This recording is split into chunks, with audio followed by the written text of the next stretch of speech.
I think if you sat down with a new client or a prospective client and you said to them, do you know that your broker is not required to put your interest before theirs?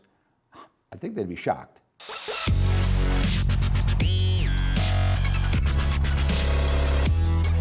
Brian, is this rule as big a deal as we're making it? Yeah, this rule is a big deal. Anytime you change the way that it serves investors, or advisors have to change the way they manage their practice, it's a big deal. Look, I think it's going to have a tremendous impact. This is, I think, the most transformative rule that we've seen in this business, frankly, since the 1970s when ERISA was originally adopted. I think it's going to have, I think the biggest impact it's going to have is on clients. For clients, it is a real game changer. For many clients, they've been had a brokerage account or comfortable with a brokerage account, and now all of a sudden we're going to go to them and say, we're going to change that.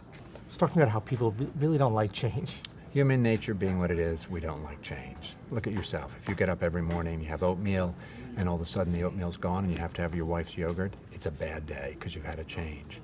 Clients are confused. We know a lot of our FAs have had conversations with them.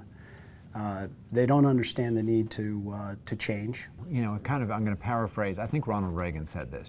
Sort of the most scary words in the English language are, "I'm from the government and I'm here to help." I think the establishment of a fiduciary standard is something that we've supported for a very long time. I think all of our advisors, our firm, we believe that it is incredibly important to serve our clients in their best interest. But unfortunately, we're going to have a best interest standard proposed by the Department of Labor. We're going to have a best interest standard that already exists under the 40 Act that the SEC is in charge of, and we still have our suitability standard for brokerage accounts. It will be very burdensome to comply with.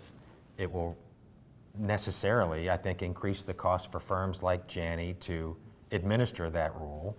That's going to translate in some form or fashion to our investment advisors and our clients, and it might get to a point, and we're hoping this won't be the case, but it might get to a point where it may be too costly to serve the smaller account. Yeah, there has been a lot of noise about the negatives of the DOL rule, and there are positives. First and foremost, we believe a fiduciary standard, doing what's in the best interest of investors, is the right thing. So a rule that helps to create that condition is great. The other things you can think about is that it provides clarity. It helps investors better understand what's available and who's acting in what interest. So when you have things that create transparency, when they have people better understand what they're doing, it actually creates even a higher level of trust between advisors and investors. Those are good things. The DOL was smart enough to understand that the days of the pension plan and the profit sharing are gone, and now a lot of the decision-making process is on the individual.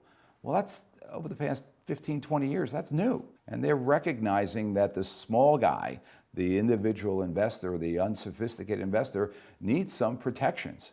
Our advisors oftentimes are serving communities. They're taking care of families, extended families. They want to, sometimes need to serve the smaller investors. So part of what we're doing is to make sure that they have access to the products, the solutions, and the advice so that they can serve those folks. That could be in a brokerage capacity, that could be an advisory, that could be using some of the automation so they can do it efficiently and effectively. But the small investor needs access to advice, and we're looking for ways to enable advisors to deliver it.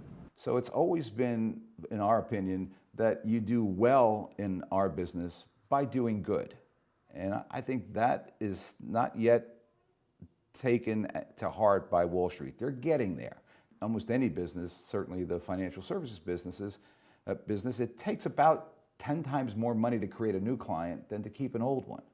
So I don't think they get that it makes good business sense to keep all your clients virtually forever. And you do that by doing the right thing.